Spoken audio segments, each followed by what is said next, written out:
Vamos lá com o Maurício Birinello, mercado de commodities.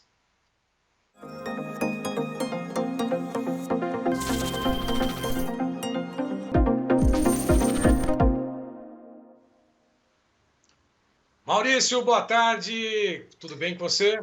Eu estou bem, Braga, e você? Espero que sejam todos bem da audiência do Tempo e Dinheiro. Melhor agora. 15 dias praticamente de uma tensão absoluta no mercado internacional e essa oscilação, volatilidade que se abateu no mercado de commodities, enfim, todos os segmentos. Algum alento para a próxima semana? Hoje parece que reverteu um pouquinho, né? O petróleo caiu um pouquinho, mesmo assim acima dos $100. Ainda não é um sinal de pausa, né? Um alento, essas cotações estão sendo registradas, não? Nem perto disso, Braga. Na verdade, o petróleo está na máxima do dia nesse momento, 109,70 centavos agora. Né? Ele chegou a ficar abaixo de 104 hoje, mas já voltou tudo de novo.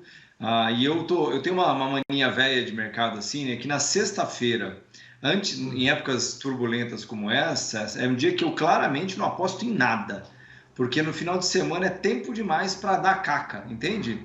Então, sabendo que a retórica voltou a subir lá, inclusive agora estão falando sobre armas biológicas. Bom, para além de toda a retórica, eu aprendi muito cedo que eu não fico apostando durante o final de semana em tempos turbulentos como esse.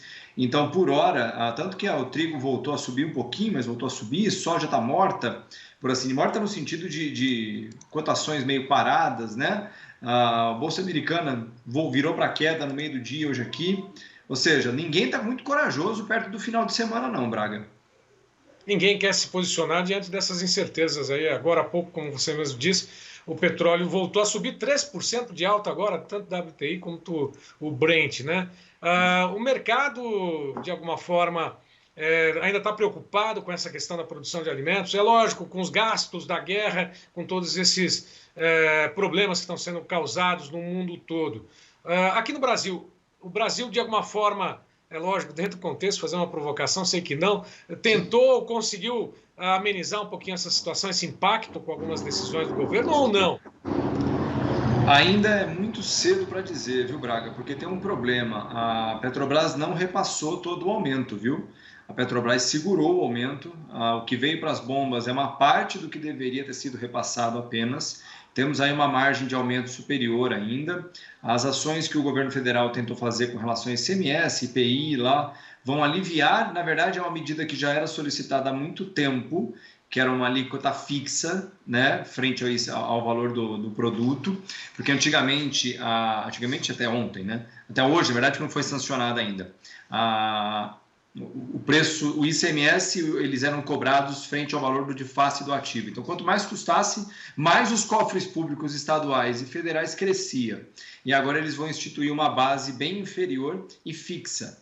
Então, isso eu acho que vem muito, independente da conversa do preço, isso vem muito para bem do consumidor final, principalmente com relação à previsibilidade, porque elimina o que a gente chama de um conflito de interesse inato. O que isso quer dizer?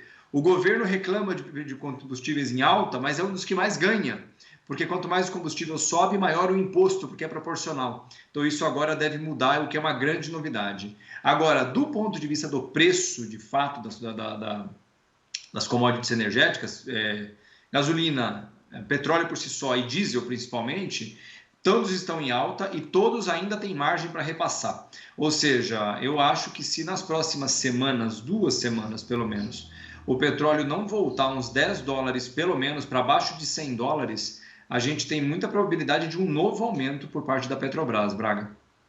Ou seja, acordamos com um aumento nas bombas, os combustíveis, Sim. Um aumento médio aí de 20%, e ainda não foi todo ele repassado daquilo que deveria ter sido repassado. O mercado futuro está mostrando alguma alta aí, principalmente para a gasolina, porque você tem os gráficos, né, mostrando Sim. o mercado a futuro da gasolina. Está apontando essa alta também no mercado internacional, além daquela que não foi repassada aqui no mercado? Sim. Agora, por exemplo, você falou, o petróleo está subindo 3, ou a gasolina, que é uma outra commodity também negociada em bolsa, está subindo 4,5. O diesel está subindo 4,2. Né? Eles caíram bem nos últimos 2 dias, né? Houve uma volatilidade importante. Então, nesse momento, uma das coisas que pessoalmente tem sido uma vantagem para o Brasil, no caso dos combustíveis, é o dólar. Porque como o dólar está na faixa dos R$ 5, isso trouxe um alento. Porque se nós ainda estivéssemos com o dólar na casa dos 5,50, 5,70, a gente teria uma gasolina 10% mais cara, provavelmente na casa dos R$ 9 nos postos, né? Então, nesse momento, Braga, de novo, não há como esperar um alento nessas cotações enquanto a tensão na Rússia permanecer. Porque, como eu já comentei algumas vezes aqui com os nossos espectadores, né?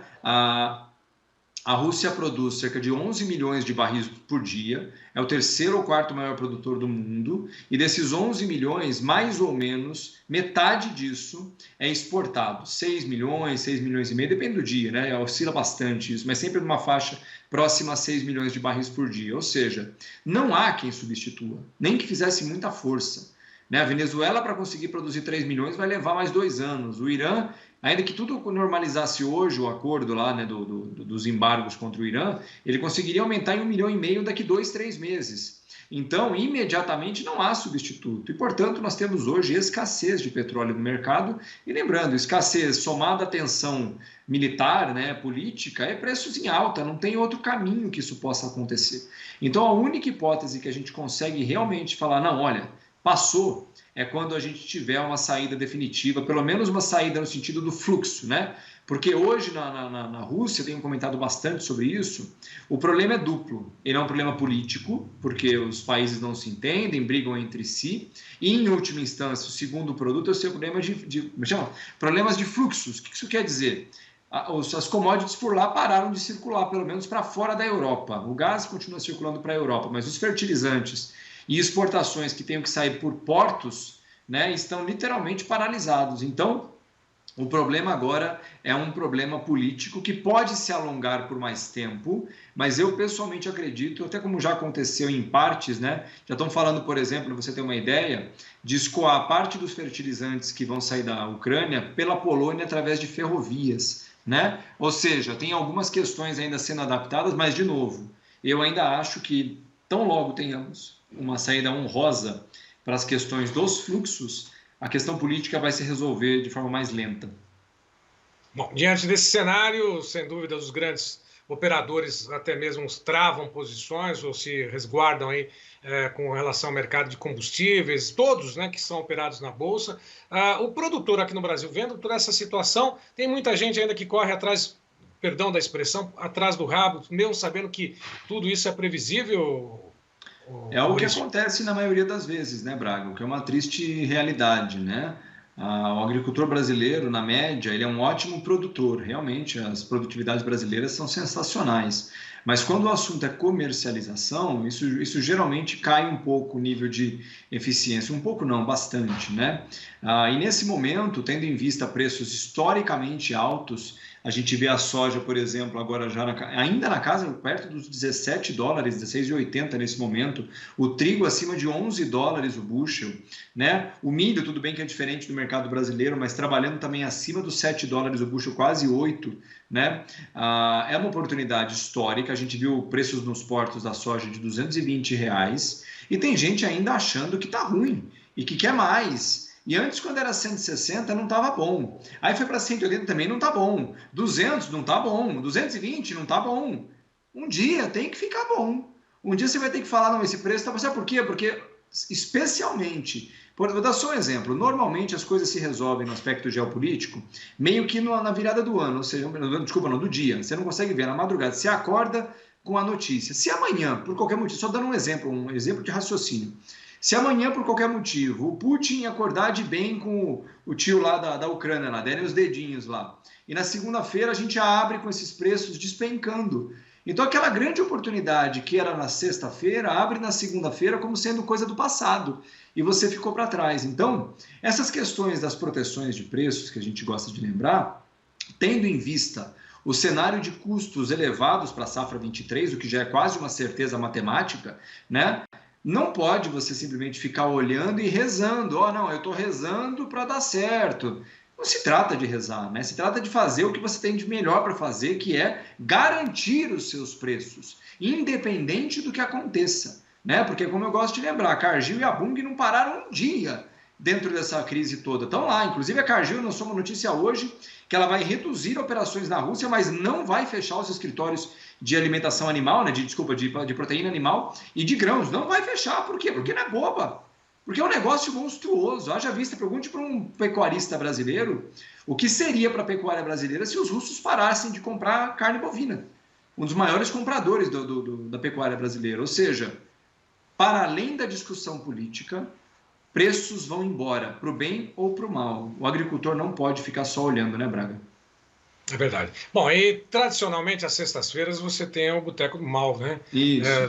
Do Maurício. E, além de tudo, você discute, bate papo com todos os produtores que eventualmente fazem parte dessa confraria, por dizer assim, né? Mas Isso. querem saber, absorver suas informações. Você fala também sobre o curso de commodities, como se proteger, como se resguardar, teoricamente, dessa situação toda também. É um dos assuntos mais buscados na hora que o pessoal conversa contigo, participa contigo, Mal? O Boteco do Mal, que é uma coisa que eu faço há 1 ano e meio, mais ou menos, de sexta-feira, 9h30 da noite, lá no meu Instagram, @Maurício Bellinello, de graça. É um lugar que eu trago para as pessoas baterem um papo comigo, né? Uma audiência muito boa. Semana passada tinha 650 pessoas, tipo 11 horas da noite, né? E eu faço... É muito bom, graças a Deus. E eu falo sempre de temas que estão na crista da onda, mas sempre com a ideia de instruir as pessoas, né?